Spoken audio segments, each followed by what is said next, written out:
الحمد لله الحنان المنان الذي خلق الإنسان وعلمه البيان والصلاة والسلام على رسوله سيد الإنس والجان وعلى آله وأصحابه ذوي الخير والإحسان أما بعد فأعوذ بالله من الشيطان الرجيم بسم الله الرحمن الرحيم كل نفس ذائقة الموت وإنما توفون أجوركم يوم القيامة فمن زحزح عن النار وأدخل الجنة فقد فاز وما الحياة الدنيا إلا متاع الغرور صدق اللہ مولانا العظیم. بارگاہ رسالت مآب صلی اللہ تعالیٰ علیہ وسلم میں درود پاک کا ہدیہ پیش کریں. اللہم صلی علی سیدنا مولانا محمد معدن الجود والکرم وآلہ واصحابہ الکرام وابنہ الکریم وبارک وسلم صلاة دائمة سرمدا ابدا. عزیزان گرامی وقار، ہماری زندگیاں اللہ تبارک و تعالیٰ کی طرف سے عطا کی ہوئی ایک بہت شارٹ پیریڈ میں، تھوڑے سے لمحات میں امتحان کے میدان میں چل رہی ہیں. اور اللہ نے قرآن میں فرمایا ہے خلق الموت والحیات لیبلوکم ایکم احسن عملا. اس نے موت اور زندگی اس لیے بنائی ہے تاکہ تمہیں پہچانے، تاکہ تمہیں آزمایا جائے کہ تم میں سے اچھے عمل والا کون ہے. ہم دارالعمل اور دارالامتحان میں ہیں. یہ زندگیاں بہت تیزی سے ہماری گزرتی چلی جائیں گی. اور وہ فرمان مخبر صادق صلی اللہ تعالیٰ علیہ وسلم آپ کے حوالے کرتا ہوں. حضور پاک صلی اللہ علیہ وسلم نے فرمایا ایک دور آئے گا قیامت کے قریب جب بچے جوان نظر آئیں گے اور جوان بوڑھے نظر آئیں گے. یہ وہی دور ہے. چھوٹے سے چھوٹے بچوں کو دیکھیں، وہ جوانی کی باتیں کرتے ہیں. پچھلے دور میں جوانوں کو جو باتیں معلوم نہ ہوتی تھیں وہ آج کے 5 سال 6 سال کے بچوں کو ساری چیزیں معلوم ہیں. یہ مکمل موبائل آپریٹ کرنے کی تعلیم ان کو ہم سے زیادہ آتی ہے. یہ اس قدر جوان نظر آتے ہیں. اور جو جوان ہیں وہ جوانی میں تھک چکے اور بوڑھے لگنے لگ گئے. اپنے ہاتھوں جوانی برباد کیا اور بڑھاپا ان کے چہروں پر نظر آنے لگ گیا. تو یہ قیامت کی وہ اس نشانی کے بارے میں جو حضور نے فرمایا تھا وہ دور آ چکا. لیکن میں آپ کے سامنے ایک بات عرض کر رہا ہوں. تم بیٹھو گے تو بھی زندگی گزرے گی، لیٹو گے تو بھی گزرنی ہے، دوڑو گے تو بھی گزرنی ہے. فیصلہ تمہارے پاس ہے. زندگی یوں گزر جائے گی اور پھر وعدہ الہی آ جائے گا جس کو اللہ نے فرمایا ہر نفس کو موت کا مزہ چکھنا ہے، دنیا سے جانا ہے. اور تمہارا جو کچھ بھی اجر ہے اللہ کے ہاں قیامت کے دن دیا جائے گا. اور پھر جو شخص دوزخ سے بچا لیا گیا اور جنت میں داخل ہوا وہی سب سے کامیاب زندگی گزارا. کامیاب ہے کون؟ وہ قیامت کے دن پتہ چلے گا. ہمارا دوزخ سے بچ جانا اور جنت میں داخل ہو جانا یہی کامیابی ہے. اور اللہ تعالیٰ فرماتا ہے وَمَا الْحَيَاةُ الدُّنْيَا إِلَّا مَتَاعُ الْغُرُورِ. میرے اس پورے عنوان کا یہ حصہ اہم ہے. اللہ فرماتا ہے اور دنیا سوائے دھوکے کے سامان کے کچھ نہیں. جس نے دنیا بنائی وہ خود فرما رہا ہو، جو اس کائنات کا خالق ہے وہ خود فرما رہا ہو یہ دنیا دھوکے کے سامان کے علاوہ کچھ نہیں. یعنی یہاں پر انسان اکثر دھوکہ کھا جاتا ہے. دھوکے کا مطلب یہ نہیں ہے کسی دوست سے دھوکہ کھا رہا ہے، بلکہ وہ پوری اپنی زندگی میں دھوکہ کھایا ہوا ہے. جس چیز کو اسے حاصل کرنا تھا دنیا نے اس کا منہ موڑ کر کسی اور چیز میں لگا دیا ہے. یہ دھوکہ نہیں ہے تو اور کیا ہے؟ میں آپ کو ایک بات بتا دوں. آپ گھر سے نکلے تھے، سامان سب باندھ کر کے دلی جا رہے تھے. اسٹیشن پر کسی نے پکڑ لیا اور کہا آؤ چلو میں تمہیں ٹرین میں بٹھا دیتا ہوں. اور اس نے تمہیں دلی کی ٹرین کی بجائے تمہیں مدراس کی چنئی کی ٹرین میں بٹھا دیا. بیٹھ گئے تم. مجھے بتاؤ یہ دھوکہ ہوا کہ نہیں ہوا تمہارے ساتھ؟ بہت بڑا دھوکہ ہوا کہ منزل تمہاری کہیں اور تھی، تم کہیں اور چل پڑے. دیکھنے کو ٹرین سیم دکھ رہی تھی، تم نے اس کی بات کا یقین کیا اور بیٹھ گئے. اور جب پہنچے تو پتا چلا نہیں میں تو دلی پہنچا ہی نہیں، میں چنئی آ گیا. زندگیاں اسی طرح سے گزر رہی ہیں. تم جس راستے پر چل رہے تھے اصل تمہاری منزل مدینہ طیبہ ہے. تمہارا سفر حضور پاک کے قدموں تک پہنچنا ہے. لیکن ایرا غیرہ آتا ہے اور تمہیں کسی دوسرے ٹریک پر ڈالتا ہے اور تم چل پڑتے ہو اس کی بات پر. اسی لیے قرآن نے کہا یہ دھوکے کے علاوہ کچھ نہیں ملتا یہاں پر. دنیا اور دنیا داروں پر تم کبھی بھروسہ نہ کرنا. تم اپنی منزل پر ہمیشہ توجہ رکھنا. تمہاری منزل یہ نہیں ہے. اسی لیے شاعر نے کہا تھا غلط روی سے منازل کا بعد بڑھتا ہے، مسافروں روش کارواں بدل ڈالو. تم ٹیڑے میڑے چلتے رہو گے تو منزل لمبی ہو جائے گی، فاصلہ دور ہو جائے گا. اس لیے چلنے کا طریقہ بدل ڈالو. تمہارا سفر آسان بھی ہو جائے گا اور منزل جلدی پہنچ جاؤ گے۔ اب جو بات مجھے کہنی تھی وہ یہ ہے، زندگی جب اتنی شارٹ ہے اور آزمائش کے لیے تمہیں یہاں بھیجا گیا ہے، تو مجھے ان نوجوانوں کو دیکھ کر کے کبھی درد ہوتا ہے جو رات بھر نکڑ پر بیٹھ کر کے اپنے وقت کو ضائع کر رہے ہوتے ہیں، جن کی زندگیاں انہوں نے اپنی جوانیاں اپنے ہاتھوں سے برباد کر رکھی ہیں۔ تمہیں پتا ہے ایک رات جو ہماری زندگی میں آئی، آج کا دن تم کروڑوں دولتیں لگا دو، یہ دن دوبارہ کبھی نہیں آئے گا۔ تمہاری زندگی میں کیا قیامت تک واپس نہیں آنا ہے اس دن کو۔ دنیا چل پڑی ہے، پیچھے کی طرف کبھی نہیں آئے گی۔ اللہ کا قانون ہے، یہ جو وقت گزر رہا ہے ہمارا، دوبارہ ہماری زندگی میں کبھی نہیں آنا ہے۔ لیکن کتنے مزے سے، کتنے ٹھاٹ باٹ سے نوجوان، ہاتھ میں کچھ نہیں، آس پاس کچھ نہیں، عمل بھی کچھ نہیں، ایسے بے فکرے ہو کر کے زندگی گزارتے ہیں۔ تو سوچنا پڑتا ہے جس امت کو پوری دنیا آگ میں جھلسا چکی ہو، پوری دنیا اس امت کو اپنے نشانے پر رکھی ہو، اس امت کا غیور نوجوان رات بھر گیم کھیلتے ہوئے گزارتا ہے، اسے کسی چیز کا احساس نہیں۔ مجھے بتاؤ کیا ہماری کیفیتیں ایسی نہیں ہو گئی ہیں جیسے برائلر چکن ہوتے ہیں، فارم مرغیاں ہوتی ہیں، ان مرغیوں میں سے قصاب کسی کو بھی پکڑتا ہے کاٹتا ہے، دوسری مرغیاں تو چرنے میں مصروف رہتی ہیں، کوئی آواز نہیں ان کی، ایک مرغی کٹی دوسری مرغی کٹی، وہ کٹتی چلی جاتی ہیں، باقی مرغیوں کو کسی چیز کا احساس نہیں۔ کیا یہ زندگی گزارنے کے ایسی طریقے نہیں ہو گئے آج؟ ہمیں روز اٹھنے کے بعد ایک نیوز پہنچائی جاتی ہے کہ تمہیں کاٹا گیا، تمہیں مارا گیا۔ نہ جانے ہم کتنی مسجدوں کے مینار گرتے ہوئے دیکھ رہے ہیں، کتنے اولیاء کاملین کے مزارات کو جلا کر خاک کرتے ہوئے دکھائے جا رہے ہیں، اور ہمارے امت کے ساتھ ہی نہیں، بانی اسلام کی عزت کے ساتھ مذاق، یہ روزانہ نہیں چل رہا ہے۔ یہ تمام حالات کے بعد اب مجھے فکر اس بات کی ہوتی ہے، میاں جب ہمارے گھر میں جنازہ رکھا ہوتا ہے تو ہم کھانا تک نہیں بناتے چولہے پر، گھر کے اندر، اور جب امت پر ایسے حالات گزر رہے ہوں تو کیا اس نوجوان کو یہ زیب دیتا ہے کہ وہ عیاشی میں رات گزارے؟ کیا اسے یہ زیب دیتا ہے کہ وہ نکڑ پر بیٹھ کر پوری رات کو تباہی کے اڈے پر گزارے؟ تمہارے ہاتھ میں تاش کے پتے، تمہارے ہاتھ میں شراب کی بوتلیں کیسے آ گئیں؟ یہ امت وہ ہے، تمہیں میں بتاؤں، جنگ تبوک ایک جنگ ایسی ہے حضور پاک صلی اللہ تعالیٰ علیہ وسلم کی زندگی پاک میں 900 کلومیٹر کا فاصلہ ہے مدینہ طیبہ سے۔ ہوا یہ تھا کہ ایک صحابی رسول حضور صلی اللہ تعالیٰ علیہ وسلم کے قاصد بن کر جا رہے تھے، اور بیچ راستے میں ایک عیسائی بادشاہ کے گنڈوں نے اس صحابی رسول کو گرفتار کیا اور ان کو ٹکڑے ٹکڑے کر قتل کر دیا۔ موب لنچنگ اس زمانے میں بھی ہو رہی ہوتی۔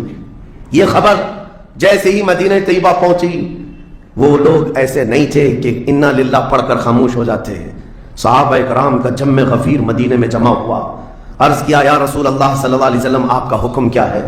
نبی کریم صلی اللہ تعالیٰ علیہ وسلم نے صحابہ کرام کو بھیجا، اس میں سپہ سالار کی تعداد کئی صحابہ کی تھی، اور جب یہ لشکر جرار مدینہ طیبہ سے نکلا 900 کلومیٹر دور چل کر کے گئے، اور وہاں جا کر کے جن لوگوں نے حضور کے ایک غلام پر ہاتھ اٹھایا تھا ان کے بخے کھڑا کر دیے اور ان کو الٹ پلٹ کر کے آئے، اور لوگوں کو یہ میسج دیا تھا کبھی حضور کے غلاموں کی طرف چھیڑخانی نہ کرنا ورنہ پورا مدینہ باہر آ جائے گا۔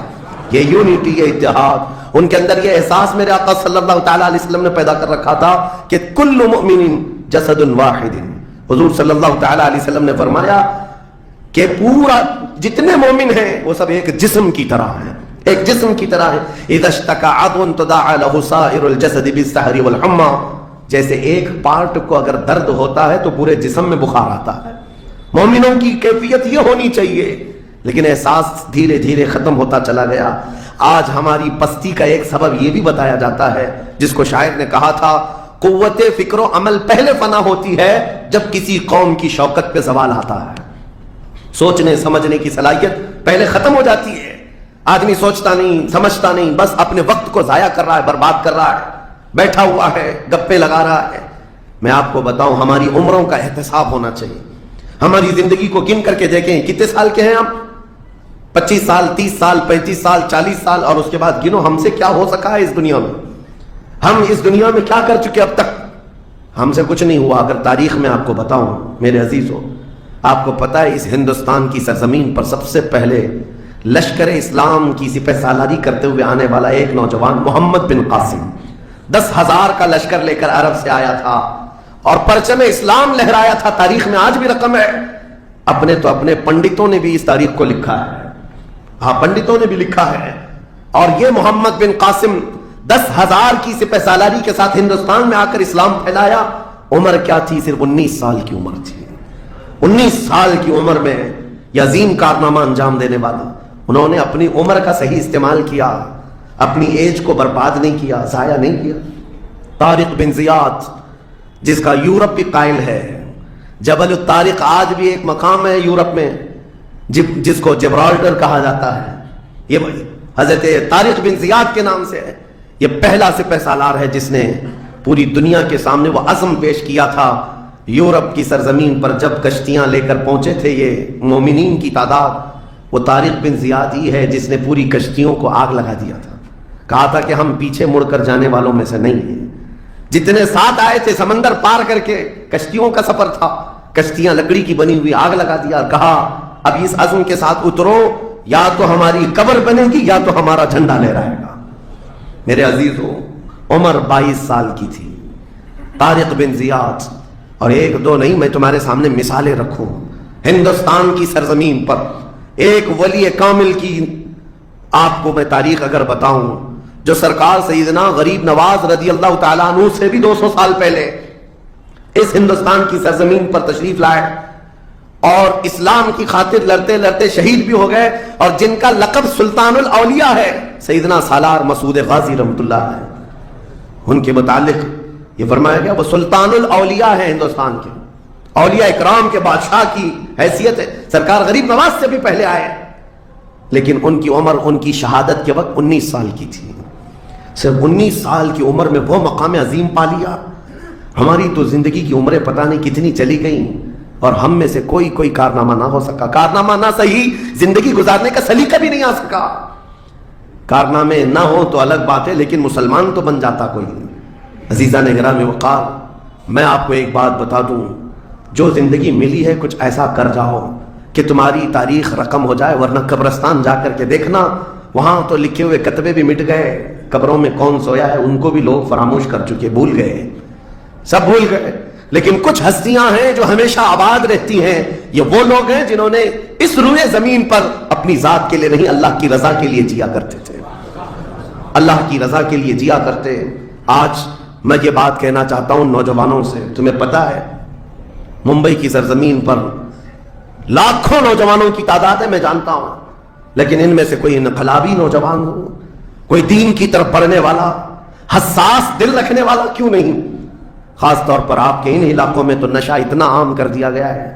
ہم دور دراز علاقوں سے سنتے ہیں کہ مسلمانوں کی میجورٹی والے علاقے، یہاں نشہ بکتا بھی ہے، کرتے بھی ہیں، رات بھر اسی میں پڑے رہتے ہیں. کس نے اس دنیا میں تمہیں ملوث کیا ہے؟ یہ وہ قوم ہے جو قیصر و کسریٰ کو گھٹنے پر لے آئی تھی. یہ وہ قوم ہے جس نے دریائے دجلہ میں گھوڑے دوڑا دیے تھے. یہ وہ قوم ہے جس نے افریقہ کی جنگلوں میں بھی اذانیں دی تھی. یہ وہ قوم ہے جس نے یورپ کے کلیساؤں میں کلمہ توحید کو بلند کیا تھا. لیکن آج اسی قوم کی حال یہ ہے کہ دنیا ہر گھڑی ہمارے اعمال کو نشانہ بنا کر کے ہمیں ڈیگریڈ کرتی جا رہی ہے. سمجھ جاؤ میرے عزیزو، کب تک اس زندگی کا اس طرح سے چلے گا؟ کیونکہ میرے آقا صلی اللہ تعالیٰ علیہ وسلم کو آج آپ کے سامنے میں یہ بات رکھتا ہوں. حضور اکرم صلی اللہ تعالیٰ علیہ وسلم کو آپ کیا سمجھتے ہیں؟ اپنی قبر انور میں وہ زندہ ہیں؟ ہم تو سنی ہیں. حضور اکرم صلی اللہ تعالیٰ علیہ وسلم اپنی قبر پاک میں زندہ ہیں. لیکن یہ بات بھی سمجھ کے چلو، حضور نے فرمایا ہر جمعرات کو میری پوری امت کے اعمال میرے پاس پیش کیے جاتے ہیں. تم میں سے، ہم میں سے، سب کے اعمال ہر جمعرات کو حضور کے پاس فرشتے سناتے ہیں، فلاں بن فلاں نے ہفتہ بھر یہ کام کیا ہے. حضور فرماتے ہیں اگر برے اعمال پیش ہوتے ہیں تو مجھے غم ہوتا ہے، میں استغفار کرتا ہوں اللہ کی بارگاہ میں، اور اچھے اعمال آتے ہیں تو شکر بجا لاتا ہوں، اس کے لیے دعا کرتا ہوں. عزیزان گرامی وقار، کبھی پلٹ کر کے زندگی میں دیکھنا کتنے جمعرات ایسی چلی گئی ہوں گی جس میں ہمارے کون سے اعمال فرشتے لے جا کر کے سنا رہے ہوں گے. حضور اکرم صلی اللہ تعالیٰ علیہ وسلم کی بارگاہ میں جب ہمارے اعمال یہ کہہ کر سنائے جائیں آقا آپ کا فلاں امتی بے خبر ہے، نہ نماز پڑھتا ہے، نہ ہی آپ پر درود پڑھتا ہے، نہ ہی وہ کبھی نیکیوں کی طرف آتا ہے، وہ تو گانوں کی دھن پر جی رہا ہے، صبح اٹھتا ہے شام ہوتی ہے تو اس کو تو فلموں کے نغمے یاد ہیں، آپ کا کوئی قول یاد نہیں.